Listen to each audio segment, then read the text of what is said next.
look no further than Ethiopia, where investments actually... Beyond finance and technology, we also need fair trade rules that create a level playing field and a strong global partnership that empower local solutions. All. That means elevating the voices of women, youth, farmers, indigenous people. Thank you so much. Food is a right, a cultural expression, the pillar of a nation's identity and sovereignty. But it is also the first step towards being truly free, independent, and masters of our own destiny.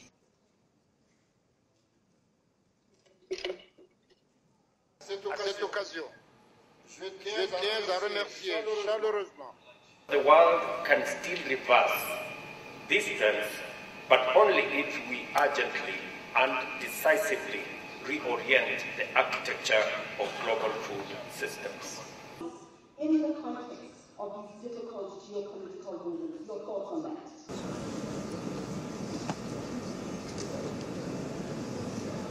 Le sommet sur le système alimentaire, le sommet numéro 4, vient naturellement après le sommet, sommet plus 1, le sommet plus 2 et aujourd'hui on est au sommet plus 4.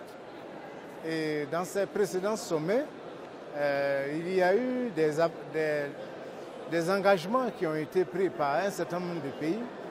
Et ces engagements visent donc à améliorer les systèmes de production et les systèmes alimentaires en termes de production et de nutrition, amélioration de la nutrition, amélioration de la qualité des produits. Alors, ces avancées ont été donc proposées par beaucoup de pays et ce qui a été fait depuis 2021 jusqu'à aujourd'hui, 2025, ça a été donc présenté par la plupart des pays et nous avons remarqué qu'effectivement au niveau des politiques, beaucoup d'engagements qui ont été pris, il y en a beaucoup qui ont été effectivement réalisés sur le terrain. Mais ce sommet vient comme un plus pour faire en sorte que tout ce qui a été fait soit, dont le bilan doit être connu, et puis ensuite, il faut prendre de nouveaux engagements. Et ce qui fait le plus cette année, c'est que les engagements qui vont être pris cette année sont des engagements qui s'articulent essentiellement autour des défis comme le changement climatique, autour des défis sécuritaires, des défis géopolitiques, etc. etc. Donc ce sont des éléments qui sont très importants que chaque pays devra intégrer. Et lorsque le sommet va prendre fin, chaque pays qui retournera, chaque participant qui retournera à son pays pourra mettre en œuvre de sorte que les prochaines fois, on puisse avoir des avancées sur ces aspects du changement climatique, sur les aspects sécuritaires, de sorte que la production puisse être suffisamment boostée pour que nous puissions produire davantage.